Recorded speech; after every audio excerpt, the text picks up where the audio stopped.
I wszystko działa? Oczywiście, że tak. Dzień dobry wieczór, panie i panowie. Witam wszystkich bardzo serdecznie w ten przepiękny niedzielny wieczór. Ja nazywam się Marcin Skruch i dzisiaj sobie pomówimy o tym, co tam, krótko mówiąc, panie i panowie, w świecie seriali, bo będzie o pierwszym festiwalu seriali w Polsce. Będzie o tym, że w Kropliczance nie ma fajrantu. Co to oznacza? Ano, panie i panowie, The Office.pl powróci z piątym sezonem. Będzie kilka słów o Spider-Manie 4, opóźnienie. Będzie o tym, że jest możliwa nowa trylogia Batmana, bo to jak najbardziej musi być. Pomówimy sobie o produkcji Apple'a. Będzie o tym, że Idris Elba zagra w filmie Masters of the Universe, tak, o He-Manie oczywiście. Będzie kilka słów o nowościach Netflixa na grudzień, nowościach Sky Showtime na grudzień oraz na styczeń. Szybcy i Wściekli 11? Pewnie, że tak, już niedługo.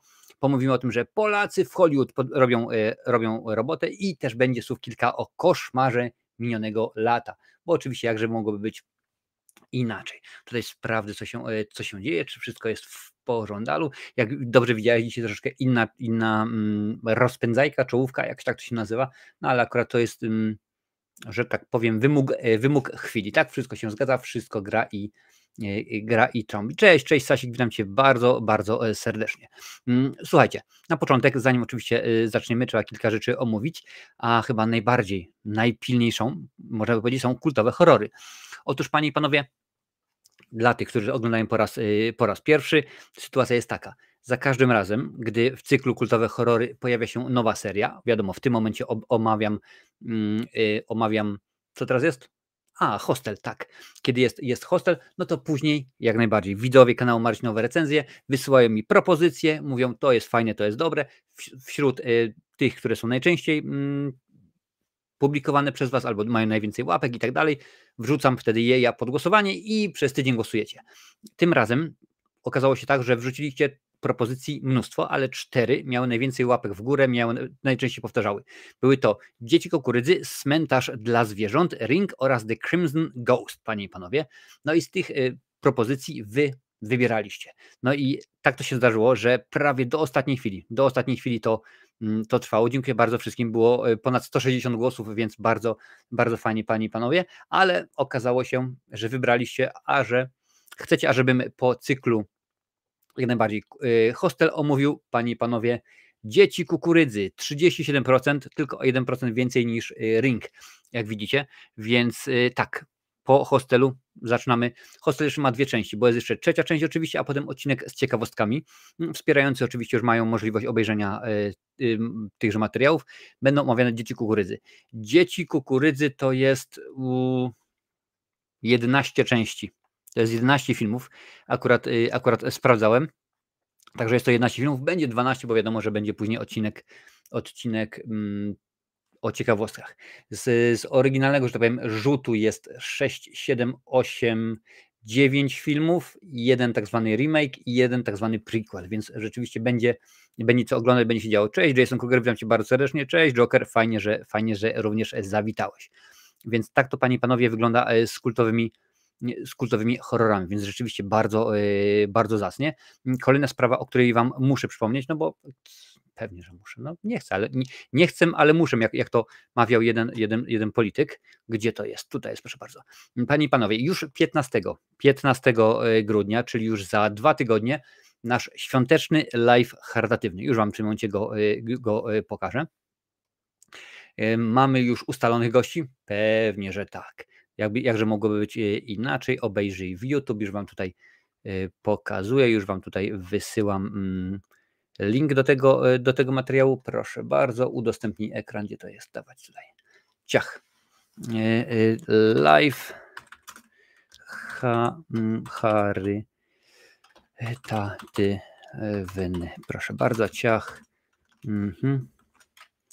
I poszło, panie i panowie, jest, także możecie sobie spokojnie na czacie jest link do tego. Jak widzicie, oczywiście wystąpi Potwornicka, znacie ją pewnie z Twittera albo chociażby z YouTube'a, z kanału Konglomerat Podcastowy. Jest Halfish z kanału Halfish, dawniej Kocham Kino. Będzie Galeria z Horroru z kanału, oczywiście tak, Galeria Horroru i Lincoln z bardzo wielu kanałów, ale kojarzycie go chociażby z tego, że montuje tutaj część materiałów, a także, panie i panowie, z tego, że Lincoln bardzo, bardzo się udziela, czy to na Twitchu, czy na YouTube, także będzie fajnie oczywiście. Nagrody? Pewnie, że tak. Konkursy? Pewnie, że tak. Badanie wiedzy naszych gości? Oczywiście, że tak, także będzie wesoło. Dzieci Kukurydzy z 2017 i jak najbardziej. Czekaj sekundkę, już tutaj patrzę, czy jest taka opcja z 2018, więc jeżeli ci o te chodzi, Children of the Corn Runaway, to będzie jak najbardziej omawiane. Cześć Dariuszu, witam Cię bardzo, bardzo, bardzo serdecznie. Wpadłem na chwilę powiedzieć siemano, bo oglądam właśnie cześć Mr. Robot. No to super, oglądaj i wbijaj do nas później, ewentualnie obejrzyj z odtworzenia, bo wiadomo, to zawsze wszystko zostaje, albo sobie odsłuchaj na Spotify'u, jak już lubisz. Także możecie spokojnie już w tym momencie włączyć przypomnienie, bo ja wyłożyłem, żeby nie zapomnieć i zapomniałem, jak to powiedział Jurek Killer, więc możecie to zrobić, panie i panowie, i będziecie mieli to ładnie ogarnięte. A właściwie ja to mogę nawet chyba przypiąć na czacie, co? To byłoby najlepiej w tym momencie. Ja bym tak zrobił na YouTubie i przypnę to na czacie. Dawajcie, ciach, pach, pach. Przypnij wiadomość. Proszę bardzo, jest przypięta u góry ekranu. Wszyscy widzowie na YouTubie mogą sobie to przypiąć, a widzowie na innych kanałach, tak jak na przykład na Twitchu, mogą sobie spokojnie kliknąć i będzie super fantastycznie. Więc to jest ta sprawa, panie i panowie. I tak, jak najbardziej, możemy już przejść do tego, co lubicie najbardziej. Więc dzisiaj, panie i panowie, zaczniemy od Amazon Poleca. Co to jest Amazon Poleca? Nic prostszego. Co jakiś czas Amazon wrzuca mi ciekawe propozycje różnego rodzaju filmów, programów, koncertów i tak dalej, w bardzo dobrej cenie. Więc co ja robię? No robię to, że biorę i wam je udostępniam. I ważne jest, jeżeli skorzystacie z linku, który ja wam podrzucę, oczywiście Amazon mi z tego tytułu odpali kilka jurandów, bo zawsze tak jest. Chciałem powiedzieć jurandów, ale to bardziej są centy, no ale wiecie jak to wygląda. I ważne, trzeba, jeżeli chcecie dokonać zakupu, to trzeba to zrobić w miarę szybko, no bo nie wszystkie materiały, nie wszystkie filmy są dostępne w ilościach hurtowych. Czasami to są do 2, 3, czasami 4 kopie, więc musicie się zastanowić, panie i panowie. Więc już zaczynamy. Zaczynamy od, gdzie to jest? Proszę bardzo, zaczniemy od jednego z moich ulubionych filmów, czyli, panie i panowie, Skazani na Shawshank. Tak, Skazani na Shawshank, da się to powiększyć? Da się, ale ja wtedy zniknę. No to nie będę, nie, proszę bardzo. Już wam wrzucam link na czacie, możecie sobie kazać. Jak widzicie, jest to wersja Blu-ray za 74 zł i 27 groszy. Ewentualnie możecie sobie kazać wersję DVD za 32 zł i 5 groszy, czyli w tym momencie wysyłka 4 i 5 dni, dostawa około 10-13 grudnia. No już po Mikołajach, ale na święta jeszcze zdążycie. Także nie ma sprawy, możecie sobie spokojnie skorzystać. Widać, że to jest oczywiście wydanie chyba, tak, to jest niemieckie, Die Verurteilen, czy jakoś tak się to nazywa, ale rzeczywiście wszystkie filmy, które wam tutaj wrzucam, mają polski, jak na przykład w tym przypadku jest audio, czyli domyślam się, że to jest lektor, także one mają wszystkie albo lektora, albo dubbing, albo napisy, czy coś w ten deseń, także możecie spokojnie skorzystać i obejrzeć sobie i kupić sobie Dzieci Kukurydzy. Tutaj pisze Grabarz, że nie lubi życie. Możecie sobie kupić oczywiście Skazani na Shawshank. Panie i panowie, drugą produkcją, którą chciałem wam polecić, i to jest akurat raczej, chociaż tak nie tylko i wyłącznie, do fanów muzyki, gdyż, panie i panowie, jest to koncert. A dobrze wiemy, że czasami fajnie posłuchać dobrej muzyki. Tym razem jest to Sting Live at Olympia Paris, czyli Sting na żywo w Olimpii w Paryżu. Jest to Blu-ray za 84,36 albo DVD za 84,99 groszy. Czyli możecie zapłacić 63 grosze więcej za DVD albo 63 grosze mniej za Blu-ray. To już zależy tylko i wyłącznie od was. Darmowa dostawa już jutro, 2 grudnia. O skurczybyki, więc rzeczywiście muszą tego mieć na stanie całe mnóstwo. A nie, tylko 3, no ale jakoś tak to raczej się da się ogarnąć, więc możecie sobie to kazać. Domyślam się, że tutaj raczej nie ma polskich napisów piosenek, bo to chyba raczej nie o to chodzi, no ale akurat wydaje mi się, że przy okazji koncertów oraz przy okazji meczów, sportu raczej nie trzeba rzeczywiście znać języka, jeżeli tylko i wyłącznie znamy zasady. No i trzecią propozycją, którą chciałem wam tutaj podarować, jest to, no co tu dużo mówić, ulubiony film, i tutaj mówię to nie z przekąsem, a po prostu tak jest, ulubiony film Martina Scorsese. Nawet zrobił swoją własną wersję tegoż filmu. A jaki film to? Proszę bardzo, Rękopis znaleziony w Saragosie, w Wojciecha Jerzego Hasa, panie i panowie, oczywiście z nieodżałowanym Zbigniewem Cebulskim. Możecie mieć Blu-rayasa za 155 zł i 59 groszy albo DVD za 90 zł 86 groszy. Dostała już 4/5, czyli jeszcze możliwe, że zdążysz przed Mikołajkami, także śmignij, jeżeli chcesz. Oczywiście no ten film, tak, no to jest nie potrzeba polskich napisów, ale wiadomo jaka jest sytuacja, więc tutaj też takie opcje są, że można sobie jak najbardziej zobaczyć. Lubisz Stinga Grabarzu? No pewnie, że tak, no Sting to jest klasyk. Powiedz mi, a czy widziałeś może, to chyba zrobił kabaret Czesław. Przetłumaczyli dokładnie słowo w słowo, wiesz, bez gramatyki, i jego piosenkę Every Breath You Take. Tam każdy oddech ty robisz. Naprawdę bardzo zabawne. Jeżeli nie widziałeś, wklep sobie kabaret Czesław Sting, bodajże tak się nazywa sketch, no ale rzeczywiście przezabawna sprawa. Akurat kabaret Czesław wtedy, kiedy to wypuścił, miał przebłyski geniusz. Tak jakoś mi się wtedy udało. Dobra, lecimy dalej, bo rzeczywiście tematów dosyć dużo, panie i panowie. Zacznijmy od maratonu seriali. Tak? Jest to maraton seriali Kanal Plus na BNP Paribas Warsaw Serialcon. Jest to, w końcu jakoś się uruchomiłem, panie i panowie, bo nie jest to materiał filmowy, a jest to materiał nadesłany. Krótko mówiąc, Kanal Plus powiedział, a skruch masz i czytaj. Przeczytaj ludziom, może rzeczywiście ktoś przyjdzie zobaczyć, obejrzy i tak dalej, i tak dalej. A więc wkurzają cię cliffhangery, nie lubisz, gdy w ostatniej minucie odcinka następuje nagły zwrot akcji i nie możesz od razu sprawdzić, jak się rozwiązał problem z głowy, bo na pierwszym w Polsce festiwalu serialowym możesz obejrzeć ciągiem cały sezon na wygodnym fotelu kinowym, chrupiąc w trakcie popcorn i przeżywając emocje na wielkim ekranie. Krótko mówiąc, można sobie pójść i obejrzeć, co tylko się wyłącznie chce. Oczywiście w ramach tego, co będzie pokazywane, panie i panowie. Podczas BNP Paribas Warsaw Serial będzie można wziąć udział w maratonach seriali Kanal Plus. Już wam mówię jakich. Więc po pierwsze, panie i panowie, serial Król. Można obejrzeć, jak widać, 6 od godziny 17. 8 odcinków, więc to rzeczywiście jest coś niesamowitego. To jest coś takiego trochę jak czasami oglądaliśmy na drugim kanale, na Marcinowej Recenzji Ekstra, oglądaliśmy filmy, tak? I to się nie ogląda samemu tak w domu, tylko ze znajomymi. To jest całkiem fajna sprawa rzeczywiście. To jest pierwszy serial. Drugi, Prosta sprawa, 7 grudnia od 18, 6 odcinków. Tutaj widzimy, jest Damiński, więc pewnie można sobie gadać. The Office.pl, 3. sezon. Ja tylko przypomnę, że recenzja 4. sezonu pojawiła się przedpremierowo dzięki właśnie Kanal Plus już na kanale, a za chwilę pomówimy o 5. sezonie. I słuchajcie, to nie jedyne materiały przedpremierowe od Kanal Plus, które się pojawiają na kanale, także będzie trochę, ale dla wszystkich fanów dobrej komedii, bo rzeczywiście to jest rzeczywiście zabawna sprawa. The Office.pl 3 trzeba obejrzeć. Od 18:45 12 odcinków, czyli cały sezon leci.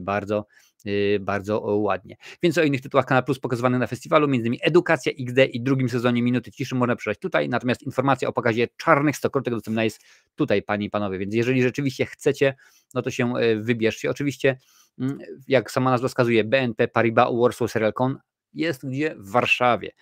Pytaliście mnie na Facebooku, czy będę. Niestety nie będę, bo nie dość, że okres taki przedświąteczny, no to wiadomo, Warszawa, Polska, niestety nie dam rady w tym momencie. Ja mieszkam w Irlandii i tak to rzeczywiście jest, że nie będzie mnie na Serialconie. O, akurat taka ładna, taka rzeczywiście ładna nazwa. Ale jeżeli macie ochotę, to skorzystajcie, bo rzeczywiście naprawdę warto się wybrać. Tym bardziej, że pewnie dla każdego coś miłego się znajdzie, bo nie ma innej oczywiście, panie i panowie, możliwości. Tutaj widziałem, cześć Adalet, witam cię bardzo, gdzie jest Adalet? Tutaj jest, bardzo serdecznie, fajnie, że jesteś. Ja wiem, że to był The Police, nie Sting Solo, no ale wiesz, on też w tym momencie gra te piosenki, bo rzeczywiście ma do nich prawa autorskie, w końcu sami przecież skomponował. Matthew Gordon Summer, zresztą tak się nazywa Sting, no ale wiadomo, że się nazywa Sting. Ja tylko, panie i panowie, przypomnę, że dzisiaj pewnie, że tak, gadamy sobie o tym sam w Hormudzie, omawiamy filmy i seriale. Jak chcesz zostać wspierającym, proszę bardzo, tutaj zeskanuj tylko ten kod, to jest na Patronite, tutaj jest na YouTube, możesz zeskanować, kliknąć i będzie mi niezmiernie miło, jak zaczniesz wspierać. Naprawdę fajne rzeczy są do obejrzenia. Zresztą mówiłem o tym dzisiaj, bo wcześniej był live tylko i wyłącznie dla wspierających, więc pogadaliśmy sobie o tym, co się będzie działo w najbliższym miesiącu, w najbliższym roku, także będzie fajnie, a wam widzowie już niedługo o tym powiem. No, w przyszłym roku. Dobra, lecimy dalej. materiałów. Mhm. Jeden teraz pozdrowienia Marcin, cieszę się, że jestem częścią tego kanału. No i ja też, także dla Ciebie żółwik i piąteczka, dziękuję, fajnie, że jesteś. Jak chcesz wspierać, najlepiej jak tylko możesz, to po prostu weź i co? I pewnie, że tak, udostępnij tego live'a na swoich mediach społecznościowych, taka reklama jest najlepsza, bo rzeczywiście jest fajnie. Słuchajcie, The Office.pl 5 nadchodzi i tak, oczywiście, że tak, skoro to jest Kanal Plus Online, to jest to materiał nadesłany, znowuż nie posługuję się filmowym, ale do niego wrócę za chwilę, panie i panowie. W Kropliczance nie ma fajrantu, The Office.pl 5 nadchodzi.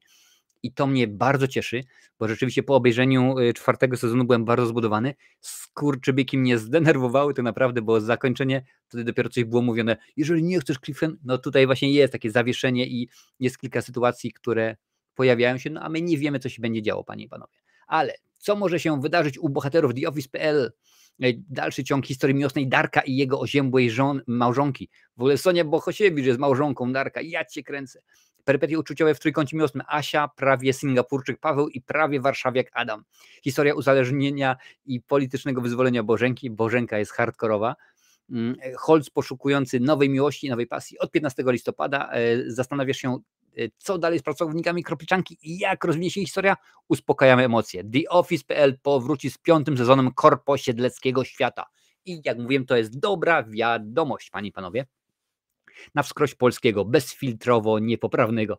No, Michał, to jest po prostu taki bakłażan, że jest niemożliwością. W ogóle, słuchajcie, napiszcie mi na czacie tak lub nie. Czy oglądacie TheOffice.pl? Czy jest wam znane to? Bo w tym momencie, no wiadomo, to jest na Kanal Plus Online, ale też można to obejrzeć na Comedy Central. Dajcie mi znać, czy oglądacie TheOffice.pl. Dobra, niewygodnie cringe'owego, rozbrajająco zabawnego, pełnego wzruszeń i patriotyzmu, przynajmniej w wykonaniu Darka. W ogóle Darek to jest moja ulubiona postać z tego serialu.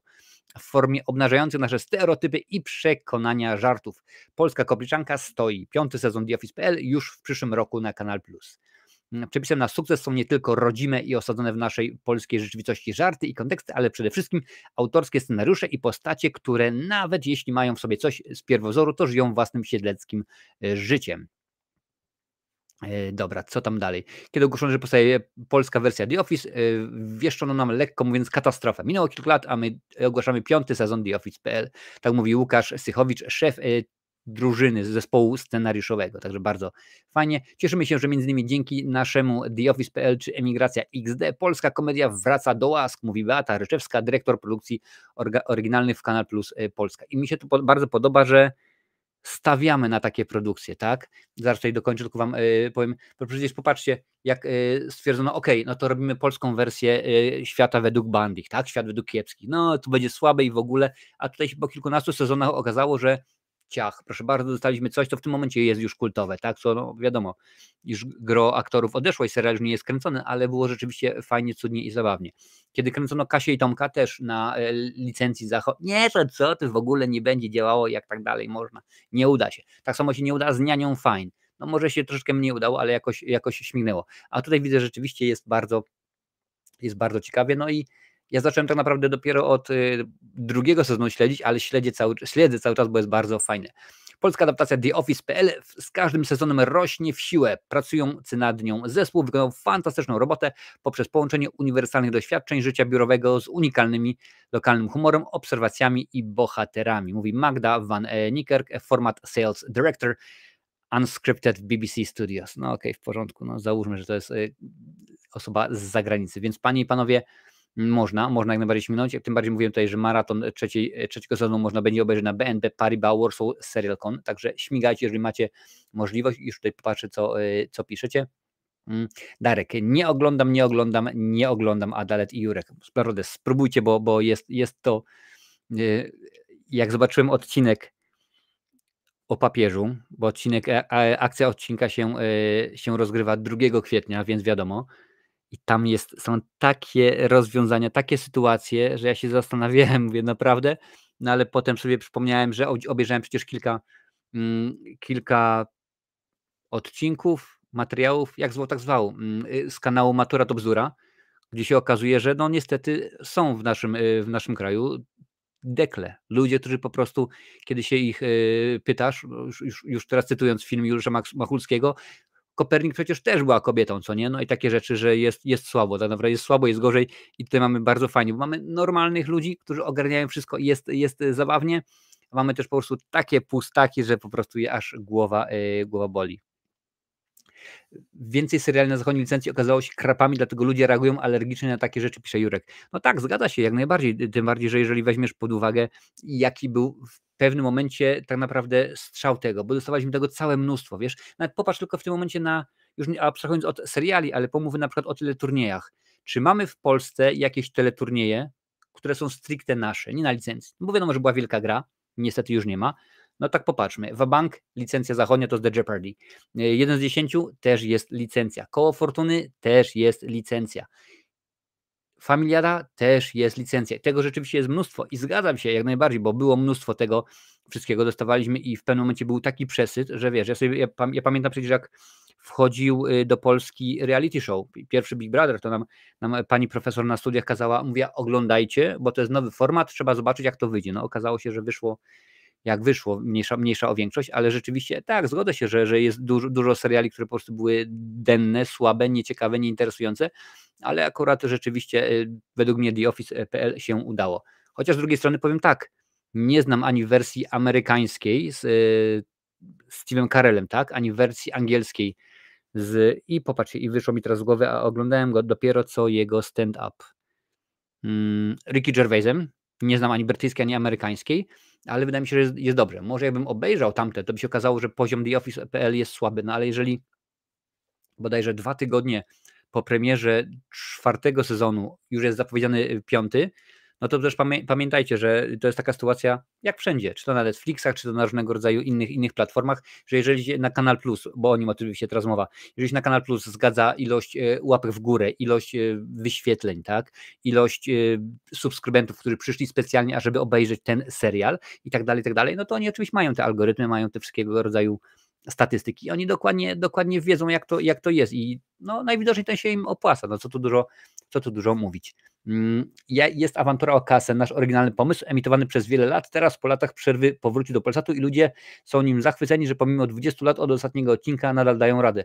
Ale jak to jest możliwe? Wiesz, przecież to Krzysiek Ibisz prowadzi, a 20 lat temu to on miał 40 lat, to teraz on ma z 15. To chyba nie można w tym wieku naprawdę pracować. No, zgadza się, Awantura o kasę. Nie wiedziałem, że jest polski, ale pamiętam, że oglądałem to kiedyś i mi się bardzo, bardzo podobało. Dobra, zmierzamy dalej, panie i panowie, tylko łyknę herbatkę, zanim będziemy mówić o komiksach tym razem. Bo się okazuje, że najprawdopodobniej Spider-Man 4, tak, ten z Tomem Hollandem, będzie opóźniony. To są jaja, bo ja niedawno oczywiście już mówiłem, chyba z 500 shortów zrobiłem na temat Spidermana Milesa Moralesa. Tam już było, no będzie już w 2023, 2024. Teraz się okazuje, że chyba 26 albo 27, po prostu jest rzeczywiście grubo. Panie i panowie, Spider-Man 4 opóźni premierę. W kinach dopiero na gwiazdkę 26. Jest to artykuł World of Real, panie i panowie. Przepraszam bardzo, chciałem oczywiście skorzystać z materiałów na ekranie, bodajże. Tak, na ekranie. Tak to się nazywa? Na ekranie. Tak, jak najbardziej, ale się okazało, że mają bardzo dziwny układ tych wszelkiego rodzaju wiadomości i dopiero po wejściu na nie można sprawdzić, co się dzieje, więc stwierdziłem, że póki co jeszcze zostanę z Filmwebem.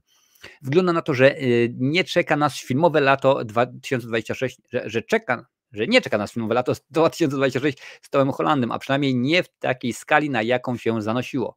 W lipcu 26 do kin mają wejść 2 duże produkcje z udziałem aktora. Spider-Man 4 17 lipca i nowy film Christophera Nolana 24 lipca. Premiera jednego z nich zostanie prawdopodobnie przesunięta. No niestety, panie i panowie, tak to rzeczywiście będzie wyglądało. Robert Viewer-Anon donosi w serwisie X, że Spider-Man 4 trafi do kin później niż planowane, dopiero święta 26, czyli ponad 2 lata jeszcze czekania. Ma to sens o tyle, że poprzedni film o przygodach Człowieka-Pająka, Spider-Man bez drogi do domu, wszedł do kin właśnie w okolicach świąt. No jeżeli weźmiemy, tak naprawdę to nie chodzi o to, że oni by nie zdążyli nakręcić tego filmu. Zdążyliby. No tylko jest oczywiście, Tom Holland ma swoje wcześniejsze rzeczy. Wiadomo przecież, że Avengerów będzie kręcił chociażby przed tym. Co więcej, w grudniu 26 Spider-Man 4 nie będzie miał konkurencji ze strony nowej części Awatara albo Gwiezdnych Wojen. No Gwiezdnych Wojen raczej już w ogóle nie. Główną przyczyną tego przesunięcia jest prawdopodobnie fakt, że zdjęcia do filmu ruszą dopiero pod koniec 2025 roku. Zaplanowano 6 miesięcy na planie, więc ostatni klap spadnie zapewne już w 2026 roku. Czyli tak jak mówiłem. Za kamerą stanie Dustin Daniel Cretton. Nie znamy szczegółów fabuły, ale ostatnio plotkuje się, że w filmach może pojawić się Tom Hardy jako Venom. No i to byłoby zaskakujące oczywiście, ponieważ jeżeli weźmiemy to pod uwagę, no to jak wiemy, Venom to jest, no wiadomo, to samo uniwersum, ale inna ziemia, inny świat, tak? Bo on został przeniesiony na chwilę przy pomocy tego zaklęcia doktora Strange'a, ale tak to pracuje sobie, żyje gdzieś indziej. To jest bodajże ten sam świat, co Shang-Chi. Zobaczmy, jak to rozwiążą. Tom Holland o scenariuszu Spidermana 4. Tom Holland podzielił się niedawno pierwszą reakcją na szkicową wersję scenariusza, którą otrzymał od Marvela. Przeczytałem go 3 tygodnie temu i naprawdę nie mogę się już doczekać. Wraz z Zendają usiedliśmy i przeczytaliśmy go wspólnie i czasami podskakiwaliśmy z wrażenia w salonie. To naprawdę film godny szacunków fanów, stwierdził. No mam rzeczywiście nadzieję, że tak będzie, bo jeżeli sobie przypomnimy, co działo się ostatnio, no to jakoś nie wyglądały najlepiej te ostatnie produkcje Marvela. Właśnie to się nie nazywa Marvel, tylko to jest tam Sony uniwersum superbohaterów ze Spidermana, czy jakoś tak to wygląda. No zobaczymy. Możliwe, że bardziej wiarygodny jest na ekranie, tylko problem jest taki, że fajnie jest układ na Filmwebie. Ja wiem, kiedy jest pokazana data, kiedy był artykuł publikowany, co nie? A żeby to sprawdzić, co się dzieje, no to musisz wejść na ekranie w artykuł, przeczytam go, bodajże na samym dole jest.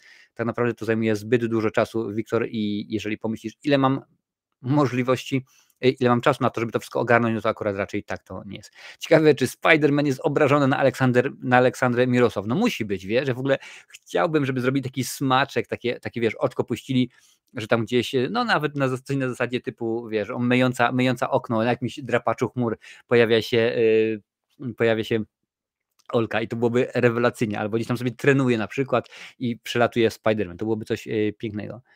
Holland i Zendaya będą też razem u Nolana, no widzisz, Wiktor, więc to rzeczywiście wszystko się bardzo ładnie spina, bardzo ładnie się zamyka, ale my ciągle kontynuujemy komiksy, bo teraz słów kilka o nowej trylogii, miejmy nadzieję, Batmana. Nowa trylogia przygód Batmana w przygotowaniu. Ja zobaczę tylko, czy mogę tutaj coś zmienić, ale muszę sprawdzić, czy mi dadzą, czy mi pozwolą. O, pozwoliło mi, super. Nowa trylogia przygód Batmana w przygotowaniu, The Direct. Wygląda na to, że Warner Bros. Przygotowuje kolejne filmy o Batmanie. Doniesienia wskazują, że fani Człowieka Nietoperza liczyć mogą na całą trylogię animacji stworzoną na podstawie jednej z najsłynniejszych komiksowych serii. Podstawą do pogłosek o nowej trylogii filmowej stały się tytuł w rejestrze cholerny aparat na zęby. Entertainment Identifier Registry, katalogu treści audiowizualnych zbierającym metadane o stworzonych i powstających projektach. W połowie października umieszczono w nim kolejny projekt, film o tytule Batman Nightfall Part 1.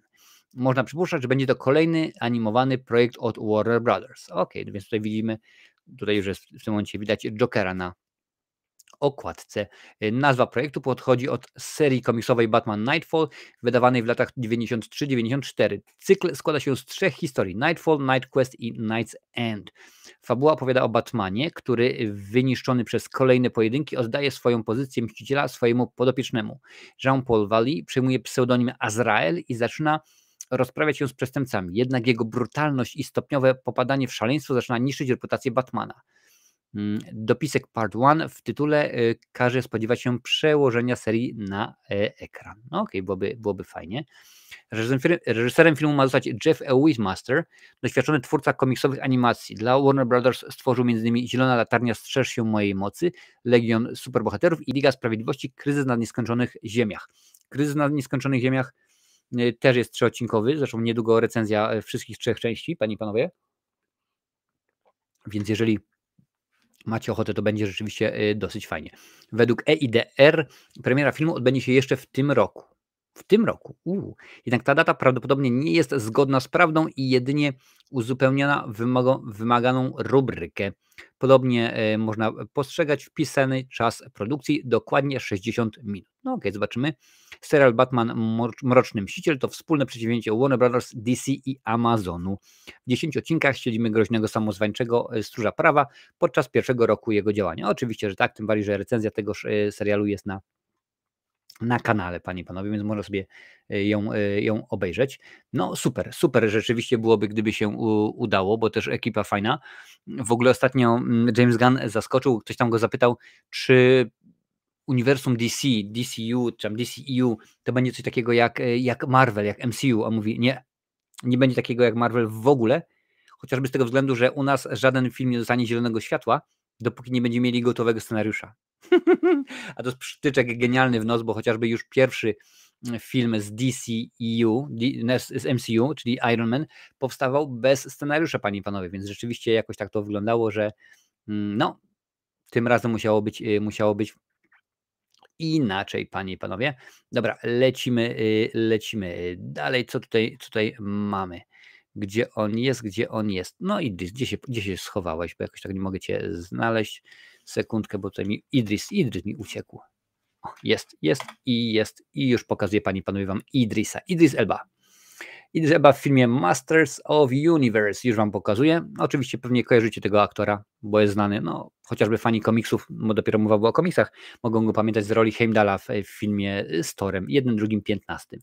Idris Elba w filmie Masters of the Universe. Wiemy, kogo zagra. Podaje Deadline, panie i panowie. I tutaj was pewnie ta informacja zaskoczy. Możliwe. Idris Elba dołączył do obsady widowiska Masters of the Universe. Przypadła mu rola Duncana, znanego również jako Man at Arms. Realizację filmu finansuje Amazon MGM.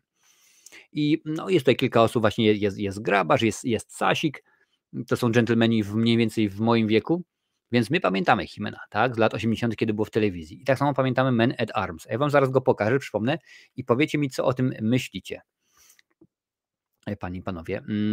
Główne role w filmie zagrają Nicolas Galcini, będzie Himenem, Camila Mendes będzie Tilą. W ogóle możemy od razu pokazywać zdjęcia. O, proszę bardzo, to jest nowy Himen, panie i panowie. To jest raz. Dwa, Camila Mendes to jest nowa Tila. Tutaj jest. Oraz Alison Brie jako Evil Lynn. To jest Alison Brie, dobrze. Za kamerą stanie Travis Knight, odpowiedzialny m.in. za Bumblebee. Scenariusz napisał Chris Butler, z którym reżyser pracował przy m.in. Kubo i Dwie struny. Pamiętam, nominowany do Oscara. Premiera widowiska zaplanowana na 6 czerwca. Masters of Universe to historia księcia Eterni, Adama, którego statek kosmiczny rozbił się na Ziemi. 2 dekady później bohater odnajduje zagubiony w trakcie wypadku magiczny miecz. Dzięki niemu zostaje sprowadzony z powrotem do Eterni, której grozi niebezpieczeństwo ze strony potężnego i jak zawsze Szkieletora. Ten śmiech. To było zawsze genialne.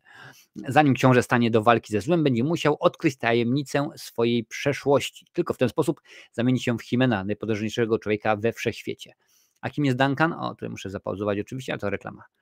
Panie i panowie, kim jest Duncan? Duncan to postać doskonale znana fanom uniwersum Masters of the Universe. Bohater od wieku pełni rolę zbrojmistrza oraz instruktora walki dla rodziny królewskiej Eterni. Król Randor powierzył mu zadanie stworzenia elitarnej jednostki uderzeniowej, którą nazwał władcami wszechświata. Duncan i jego adoptowana córka Tila często patrolują granice Eterni w poszukiwaniu oznak czającego się zła. Okej, w porządku. I właśnie to w jego rolę wcieli się Idris, ale muszę wam pokazać zdjęcie Man at Arms, bo rzeczywiście tak się on nazywa, panie i panowie. Gdzie go mam? Proszę bardzo, mam go tutaj. O, to jest to. To jest to, jak najbardziej. Tutaj mamy, panie i panowie, to jest Idris Elba, a tak w bajce wygląda Man at Arms. Ja to tylko tutaj to zostawię, na chwilę. Łyknę sobie herbatki, a wy tutaj sobie przypomnijcie co i jak. Także to jest rola w filmie, czyli Idris Elba. Elegancko. Co prawda fanem tego aktora wielkim nie jestem, bo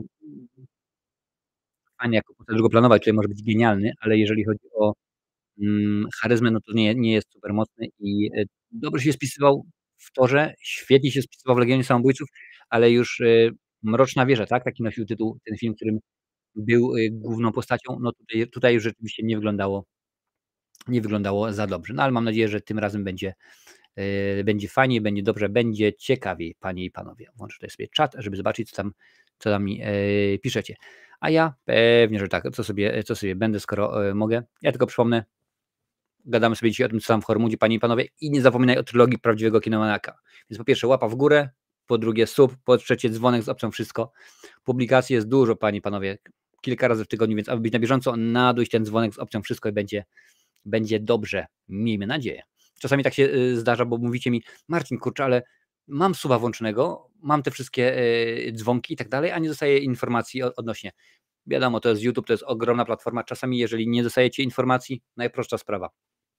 Anulować suba, włączyć na nowo, dać wtedy opcję wszystko, bo oni tam czasami aktualizują coś i to się wywala, także tak, na potęgę posępnego czerepu. Mam władzę, właściwie I've got the power, bo to było z dubbingiem, bo nie było, z lektorem nie było jeszcze wtedy dubbingu oczywiście, tak to rzeczywiście jest. Zgadza się, Sasik, to jest coś pięknego. Nawet pamiętam, miałem kiedyś taką figurkę, tato mi z Ameryki, z Ameryki mi przysłał, to był właśnie Adam z mieczem i można było mu ściągać tą zbroję i wtedy był taki stał, taki napakowany oczywiście z tym mieczem, coś niesamowitego. No ale teraz to się dzieje w każdym się zabawkowym smyku, czy tam smicie, czy jak to się tam nazywa, można sobie spokojnie ogarnąć, panie i panowie. Netflix nas, no tak, rozbraja, bo jest pełna lista premier, panie i panowie. Pozwolicie, że nie będę omawiał każdego filmu, serialu z osobna. Zatrzymam się przy takich, które mnie najbardziej interesują, bo tu rzeczywiście Netflix działa bardzo pracowicie. Dobrze o tym oczywiście wiecie. Oni mnóstwo tych rzeczy wrzucają, a i tak w grudniu każdy ogląda Kevina. Zresztą nowe materiały o Kevinie, panie i panowie, do was już niedługo trafią, więc już patrzymy. Grudzień tuż, a to oznacza nowe filmy i seriale w serwisach VOD. W grudniu przygotował Netflix dla was porcję znakomitych nowości. No to lecimy, patrzymy jakie mamy nowości. Proszę bardzo, American Psycho. To jest nowość, ale starość, bo już to było oczywiście grane, 1 grudnia. Jest Bumblebee, jest Holiday. To jest oczywiście film stricte świąteczny, tak samo zresztą jak Grinch świąt nie będzie. No Transformers już niekoniecznie. Transformers 3, a to powinien w ogóle mieć ocenione, bo to ostatnio z Wiktorem oglądaliśmy przecież te wszystkie rzeczy. Recenzje Transformerów od pierwszego do ostatniego i X-Menów też również. Również niedługo się pojawią, panie i panowie, na kanale. Widać więcej Transformerów. 4 grudnia to już przechodzimy i idziemy dalej. Jest kilka nowości. Oczywiście Jutro i ja 2024 to jest, domyślam się, serial, tak. Prezentujący Tajlandię w dystopijnej przyszłości. Proszę bardzo. Tak samo tutaj mamy kolejny serial. Czekam, aż stanie się coś pięknego. Bardzo mnie to cieszy. Jak tutaj przeglądam te rzeczy i byście widzieli coś, co was interesuje i chcielibyście, żeby o tym zamienić 2 słówka, to dajcie znać. 5 grudnia to Black Doves, kolejny thriller, serial, domyślam się, z Keirą Knightley w roli głównej, gdy agentka działająca pod przykrywką żony polityka dowiaduje się, że zamordowano jej kochanka, stary przyjaciel zabójca pomaga jej odkryć prawdę i dokonać zemsty. No więc bardzo nieoryginalna fabuła, ale może będzie ciekawie. 6 grudnia tym razem, co tutaj mamy, Echa przeszłości, jest Maryja. 7 grudnia lecimy dalej. Rugby, zwycięstwo albo śmierć. No akurat w Polsce rugby nie jest super bardzo popularny. W Irlandii to jest sport narodowy. No jeden z kilku, ale rzeczywiście na pewno jeden z 3 czołowych sportów w Irlandii, zaraz po futbolu irlandzkim i po hurlingu.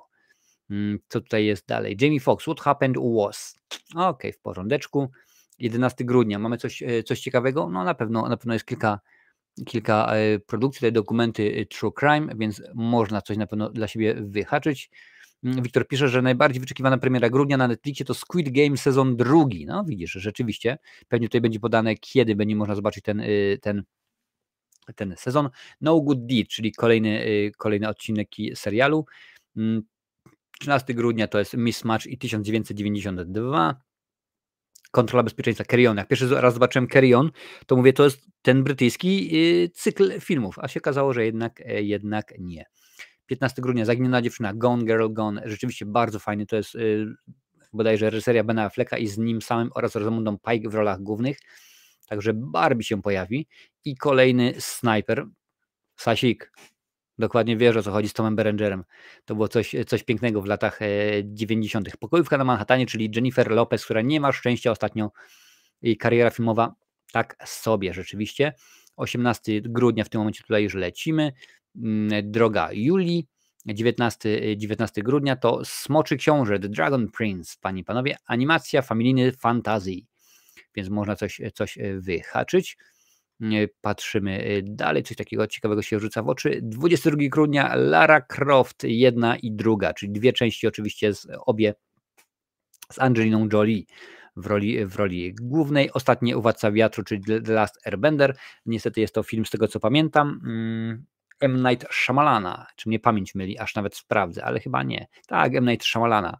A to jest reżyser, który więcej robi filmów słabych niż nie. 26, Wiktor, 26 grudnia, zapisz sobie tę datę, dostaniesz drugi sezon Squid Games. Setki spłukanych graczy przyjmują dziwne zaproszenie do udziału w grach dla dzieci. Nagroda jest kusząca, ale stawka przerażająco wysoka. Więc możesz sobie zaznaczyć w kalendarzu, ciach, pach, prach, recenzja się pojawi pewnie w nowym roku już, ale będzie jeszcze na kanale. 27 grudnia to 6 sezonów Yellowstone. Niedługo pewnie już nie będą kręcili, bo wiadomo, Kevin Costner już nie bierze udziału w tej produkcji. Maestro na Wyspie to jest 28 grudnia, a 30 to Avicii I'm Team, panie i panowie. I to są wszystkie propozycje od Netflixa na grudzień. No muszę przyznać, że jest ich mnóstwo, różnorakich, więc na pewno każdy coś dla siebie znajdzie, bo nie ma innej oczywiście możliwości, ale słuchajcie, skoro było o nowościach Netflixa, no to musi być też oczywiście o nowościach Sky Showtime, bo jak żeby inaczej normalnie. Jak są jakieś nowości, to od razu wrzucam, od razu wam mówię o tym. Czekam na nowości na Kanal Plus Online, ale póki co Sky Showtime przedstawia premierę na grudzień i styczeń. Jakie masz plany na najbliższe święta? Oprócz odpoczynku w gronie najbliższych, warto dać sobie czas na relaks w towarzystwie najlepszej rozrywki. Okej, no to lecimy. Również, jakbyście była jakaś propozycja, którą oni wrzucili, a chcecie, żeby o niej więcej było powiedzieć, dajcie znać. 2 grudnia, panie i panowie, Fright Night, The $1 Million Heist z Samuelem L. Jacksonem i Danem Chidlem, który niedawno świętował swoje urodziny, także bardzo fajnie. Dzień Szakala z Edim Redmaynem, już wam mówię, w tym momencie nie wiem, czy o tym już pisałem, czy nie, ale dostanie kolejny sezon, także został przedłużony na kolejny sezon thriller szpiegowski, oczywiście na podstawie książki, którą wszyscy znamy i kochamy. 2 filmy były już przecież nakręcone. Drugi ten był z Bruce'em Willisem, panie i panowie. Serial Teacup, serial Śleboda, więc rzeczywiście dosyć dużo tego. End of Summer 26 grudnia. To są oczywiście póki co wszystko seriale, ale to można sobie śledzić. Sweet Pea 2 stycznia, bo to są informacje o grudniowo-styczniowych premierach.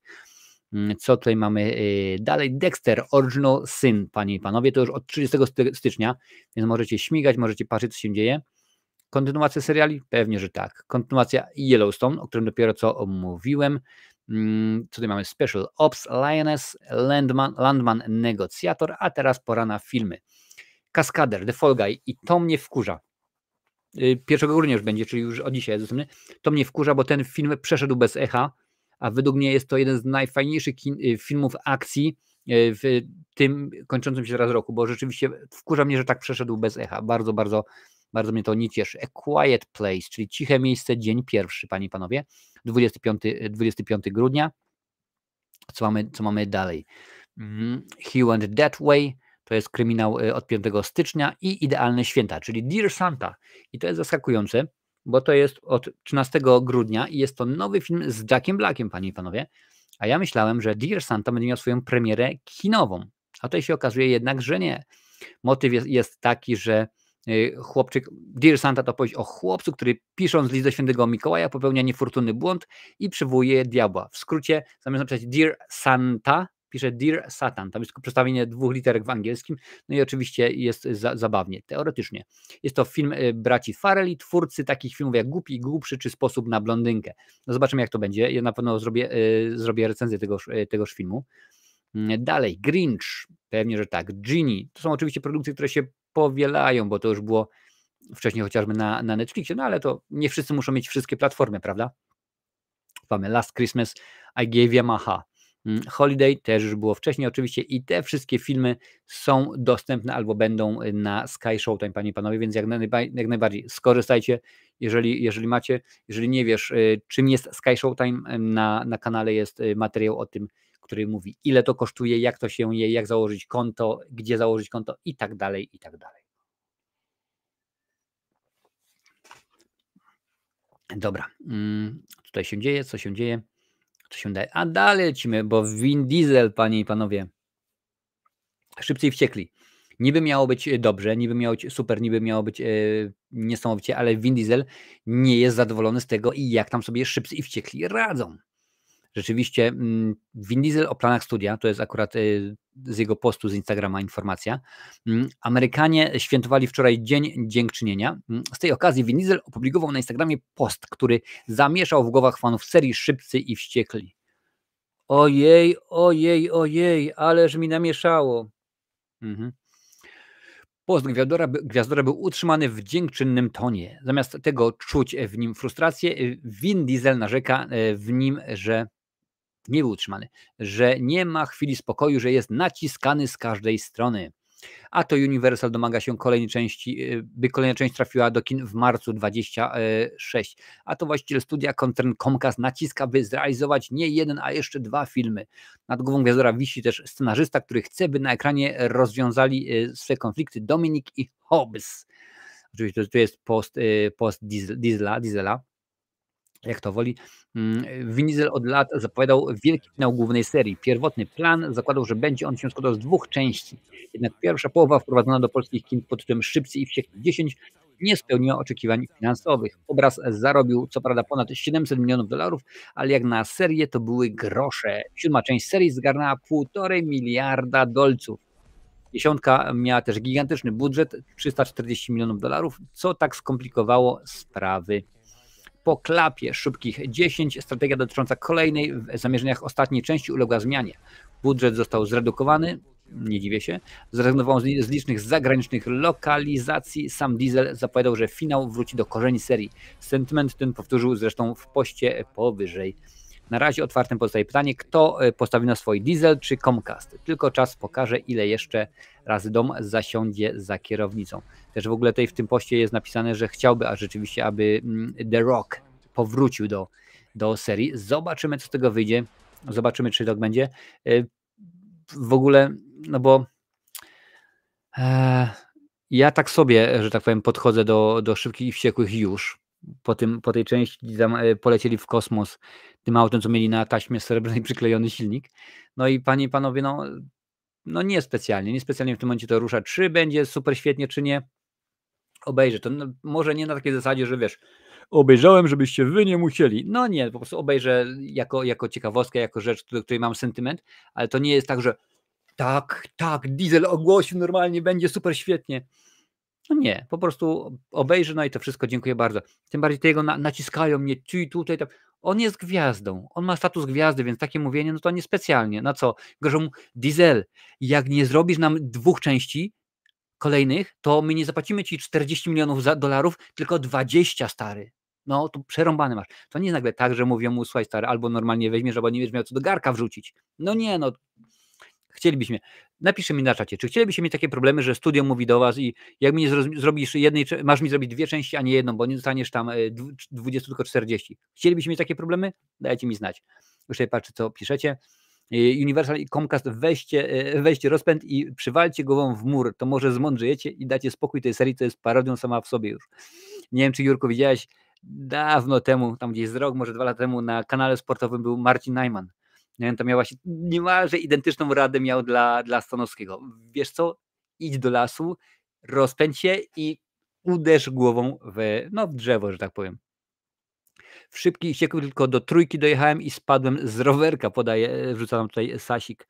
No rzeczywiście coś w tym jest, że no ta seria już zjada swój ogon, tak? No on teraz mówi, że on chce wrócić do tego, co było siłą serii, tak, że bardziej do tych rajdów ulicznych, że bardziej przyziemnie, że to mają być rzeczy, które można wykonać fizycznie, a nie, że robi 15 obrotów, czołg śmiga z prędkością 120 na godzinę, 18 salt, 3 Ribbentropy Mołotowy, 18 aksli i jest wszystko w porządku. No nie, no tak rzeczywiście miało być troszeczkę inaczej, także jakoś no ja mam tego mnóstwo, bo akurat no wiecie dobrze, że kolekcjonuję filmy, tutaj zresztą są. Zresztą tutaj w tej szafce też są. I w tej szafce tutaj też są. I w tej szafce też są. i na tamtej półce też są, także jest ich mnóstwo. Tutaj też stoją. Także, ale będzie przebudowa, także nie najgorzej.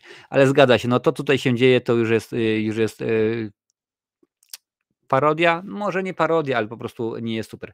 Marcin, nie maluj, lepiej obejrzeć mało zareklamowany, ale dobry tytuł niż kolejną część marki z młodości, która jest coraz gorsza z każdą częścią. Wiesz co, niby tak się dałem ostatnio nabrać, bo stwierdziłem, że kurczę, Sylvester Stallone wydał nowy film, wystąpił w nowym filmie, Armor. Mówię, obejrzę, no bo rzeczywiście facet w tym momencie święci triumfy, jeżeli chodzi o telewizję, tak, Tulsa King, no zarobił tyle, wiadomo, kolejne roki i tak dalej, to ma powstawać seriale te i tamte, no on nie musi nic, on pewnie jak występuje w filmie, to jest super, no i właśnie tak się dałem nabrać i okazało, że to jest taka tandeta, to wiesz, to jest coś takiego, Jurek, jak moja młodzieńcza miłość do Cynthia Rothrock. Uwielbiałeś, jak ona robiła wszystkie szpagaty, kopała i tak dalej, a teraz oglądasz film i się mówisz, nie no, to ja już mam dość po prostu, ileż można.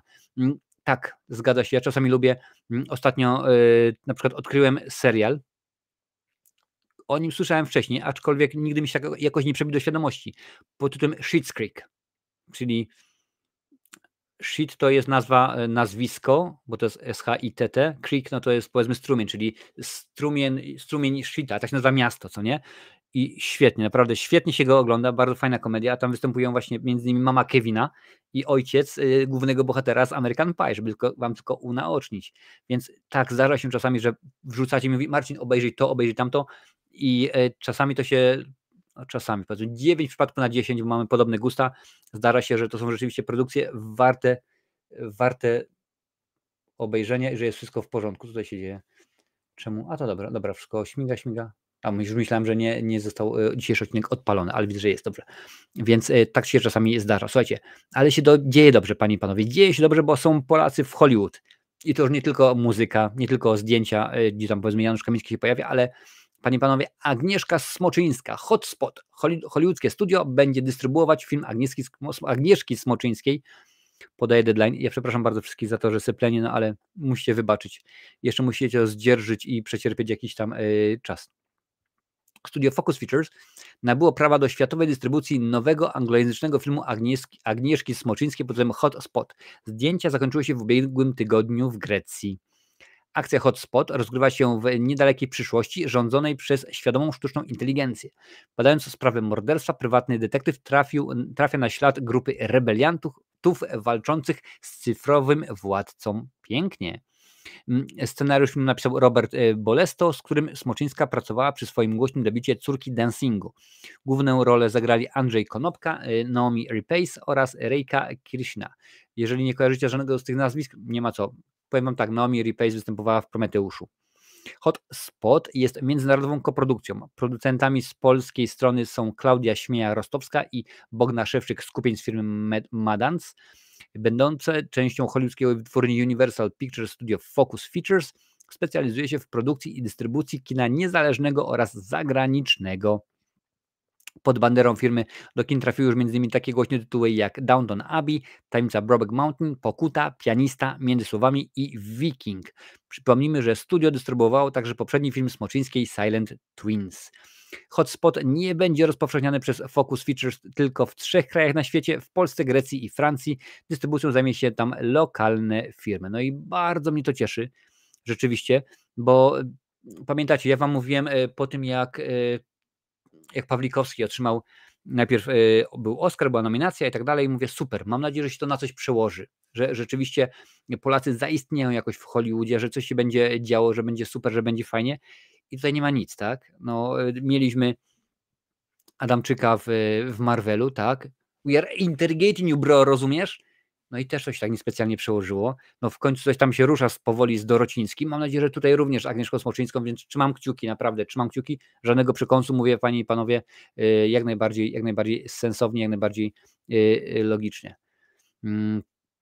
Sasik, no ostrzegałeś przed Armor, fakt, było ciężko, było rzeczywiście bardzo źle. Skąd my to znamy? Sztuczna inteligencja się buntuje, rządzi. No pomysł nie jest oryginalny, ale akurat fajnie. Też możliwe, że niedługo inny twórca się pojawi u nas na kanale, facet, który już był z nami jakiś czas temu, ale teraz jego nowy film wchodzi. Jeszcze nie mówię kto i co i gdzie i jak, ponieważ nie jest nic dogadane, a dokładnie wiecie, muszę najpierw wiedzieć co i jak i gdzie i kiedy, żeby potem, panie i panowie, wszystko było w porządku? Oczywiście, że tak. Oczywiście, że i jak najbardziej, panie i panowie. A ja tylko przypomnę, pewnie, że przypomnę. Gadamy dzisiaj o tym, co tam w Horymudzie, więc jak się podoba ten odcinek na żywo, udostępnij go na swoich mediach społecznościowych. To jest najlepsza forma reklamy, bo YouTube to uwielbia. Wiesz? Czasami pytacie, Marcin, ale wbijam i zostawiam tylko komentarz dla algorytmu. Nie, no to tak nie działa już. Komentarze, nie specjalnie. YouTube najbardziej lubi, jak ściągasz ludzi z innych miejsc, z Facebooka, z Blue Sky, z Twittera i tak dalej. To wtedy w tym momencie jest super. Także udostępnij ten materiał na swoich mediach społecznościowych. Niech się niesie, panie i panowie. A my przechodzimy do tego, co bardzo, bardzo lubicie. Bo wiem, że bardzo lubicie, panie i panowie, gadać o straszakach, o horrorach. Więc będzie o nowym koszmarze minionego lata. Nieważne, kiedy się pojawi. Oczywiście wiadomo, że będzie on omówiony, bo skoro poprzednie części były omawiane w cyklu kultowe horrory, tak samo będzie i tym razem. Co wiemy o nowym koszmarze? Proszę bardzo, mówi web.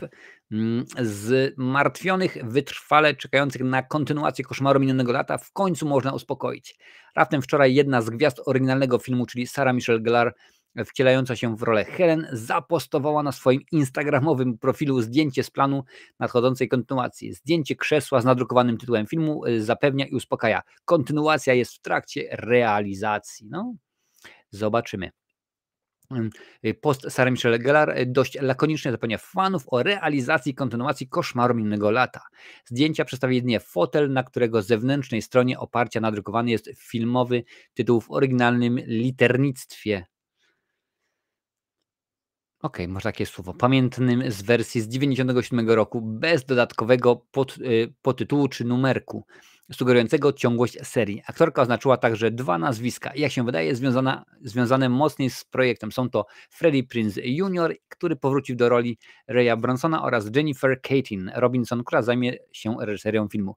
No niestety nie powróci Jack Black, no bo wiadomo, Jack Black został uśmiercony. O, tak to ładnie, panie i panowie, powiem.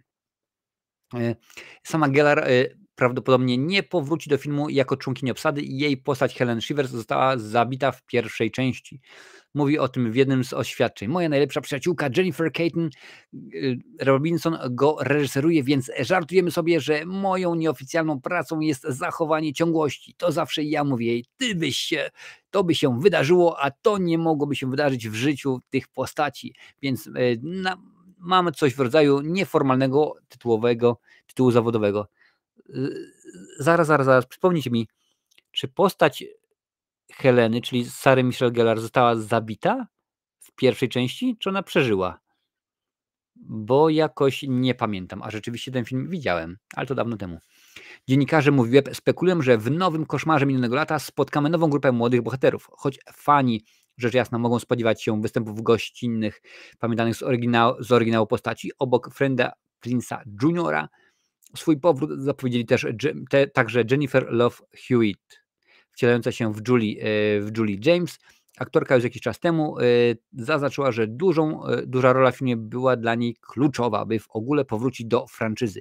Jeśli mam wrócić 27 lat później, nie chcę być w filmie tylko przez 5 sekund, powiedziała. Czy Jennifer Love Hewitt jest w tym momencie ma takie pole manewru, że może powiedzieć, a nie chcę go wrócić na 5 sekund? Zabili ją, aha, podaje tutaj Wiktor i Adalec, zabili ją. Czyli może po prostu pomyliło mi się z postacią graną przez Jennifer Love Hewitt. Ale a nawet sprawdzimy, jaki ostatnio film z Jennifer Love Hewitt mogliśmy zobaczyć w kinie? Proszę bardzo, zobacz pełną filmografię, pewnie, że tak. Z tych, co będę przewijał, mówcie, czy kojarzycie, czy widzieliście. 911, ok.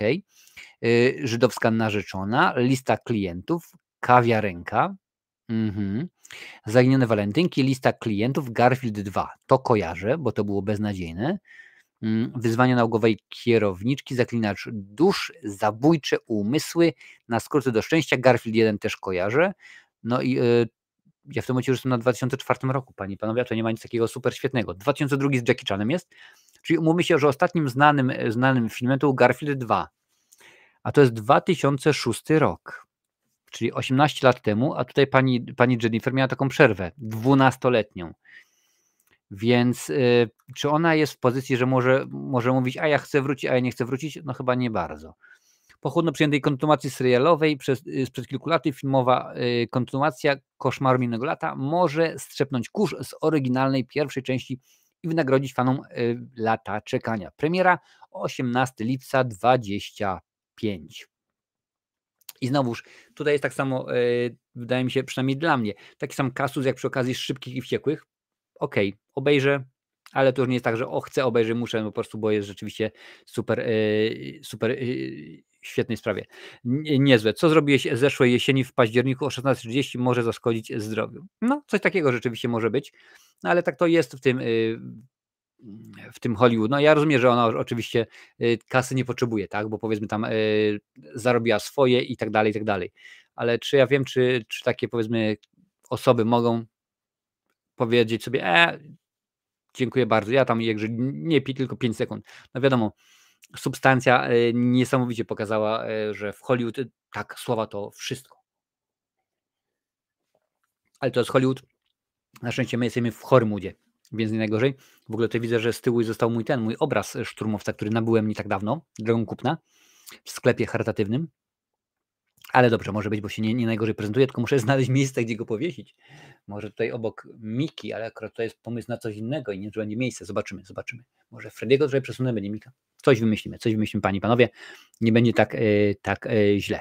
Słuchajcie, pora na shorty, a shorty są to, co prawda nie filmiki, aczkolwiek jest to mnóstwo, mam nadzieję, że mnóstwo ciekawych, krótkich informacji, które mam dla Was i przeczytam Wam je teraz, także nie przeciągam i zaczynamy. Czas start, panie i panowie. Okej, to sobie darujemy dopiero co omówiłem Szybkiego i Wściekłego. Zakończono zdjęcia do drugiego sezonu serialu Peacemaker, panie i panowie. Premiera na platformie Max w 2025 roku. Trzymamy kciuki, żeby było szybciej niż dalej.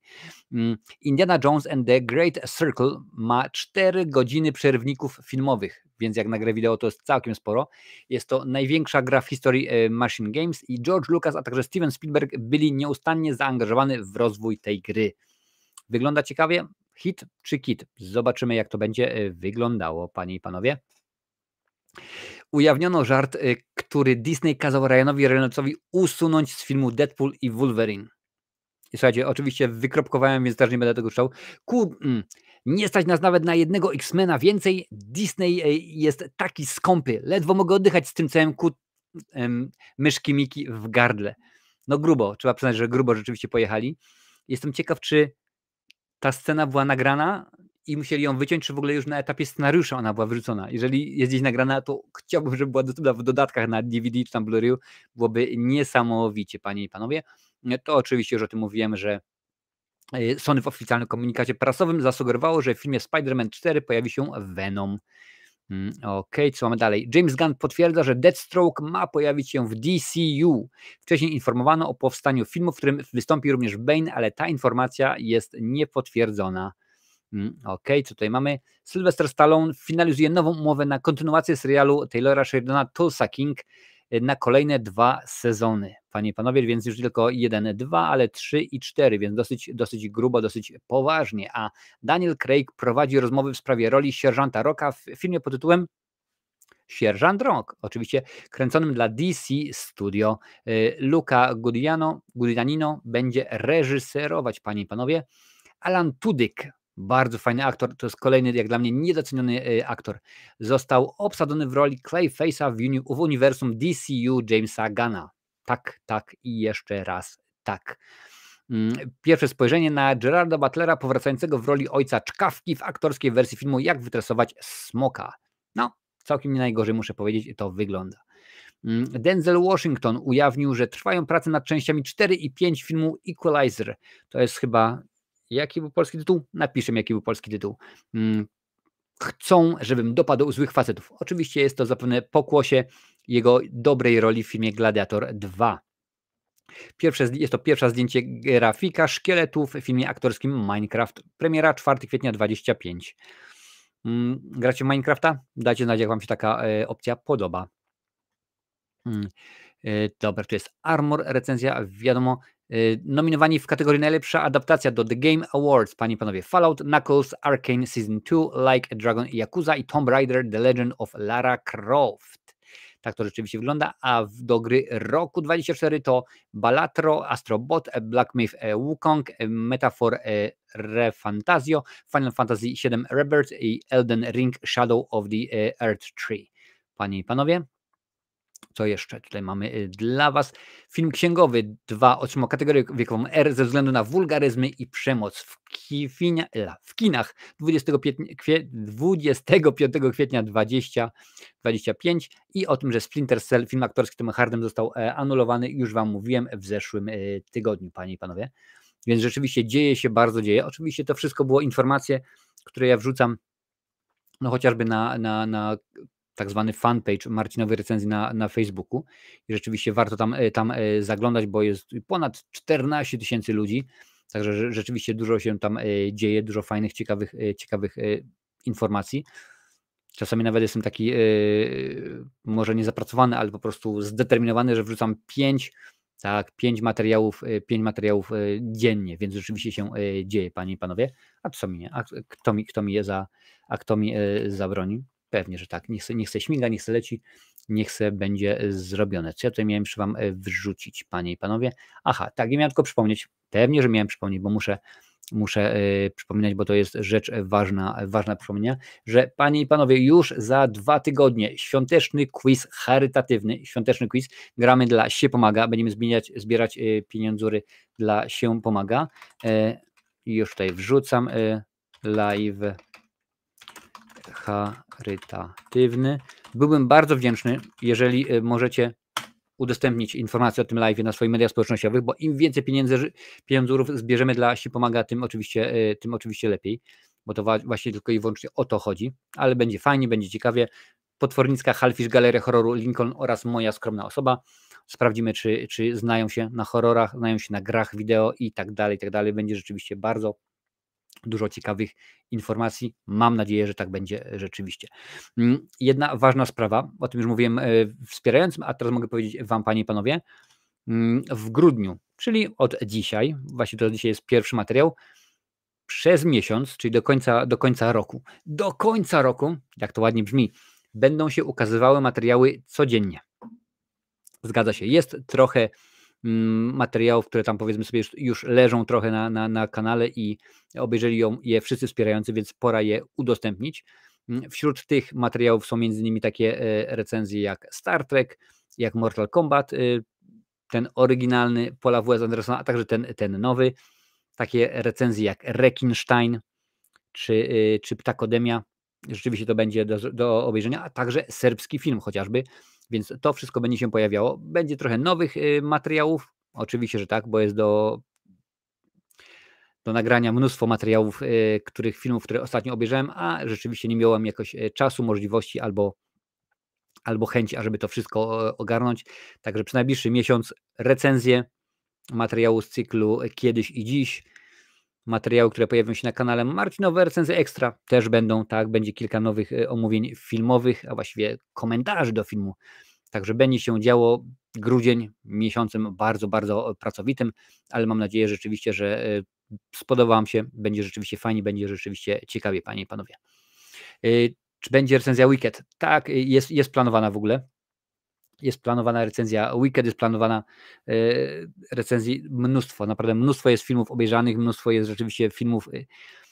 Powiem ci tak, Wiktor, jest ponad 20 materiałów do publikacji, bo rzeczywiście tego jest bardzo, bardzo dużo, bo no ostatnio, że tak powiem, miałem troszeczkę zawirowań osobistych, zawodowych i akurat nie miałem, powiem tak, oglądanie filmów i kręcenie recenzji to była ostatnia rzecz, na którą miałem ochotę, więc tych materiałów jest dużo. Są materiały stare, bo na przykład z Mają oglądam, wprowadzam ją w świat kina, tak, i różnego rodzaju oglądaliśmy materiały, czy to na przykład właśnie oglądaliśmy X-Menów, czy oglądaliśmy na przykład przedwczoraj Scott Pilgrim kontra świat, czy rzeczywiście niedługo będziemy oglądali 12 gniewnych ludzi, tych z Henry Fondą i tak dalej. Będzie starych materiałów mnóstwo, ale właśnie takie rzeczy typu The Wicked, typu The Red One, czyli ten z Chrisem Evansem, tak, i z Rockiem, ten nowy film. Takich materiałów jest również dużo, więc tego będzie mnóstwo. Czyli będzie co oglądać na koniec roku? Tak, ważne, panie i panowie, za 2 tygodnie, jak już mówiłem wcześniej, jest live charytatywny i to będzie ostatni odcinek na żywo w tym roku. Później biorę przerwę, zasłużoną wydaje mi się, i my się widzimy później na żywo, będzie to dopiero 5 stycznia, czyli 5 stycznia robimy odcinek, gdzie będziemy nominować najgorsze i najlepsze produkcje 2024, więc akurat tak to rzeczywiście będzie. Ale materiały w postaci recenzji, w postaci odcinków, jak wyglądali aktorzy kiedyś i dziś, shorty plus posty i tak dalej, będą się ukazywały. Izaury byś zrecenzował, to byłby hit, a wiesz, że możliwe, że to byłaby pewnie jedyna recenzja Izaury na kanale, bo tak nieraz właśnie wrzucam jakąś taką starą recenzję, tak na przykład było chyba z filmem Mela Brooksa Płonące siodła, wiesz?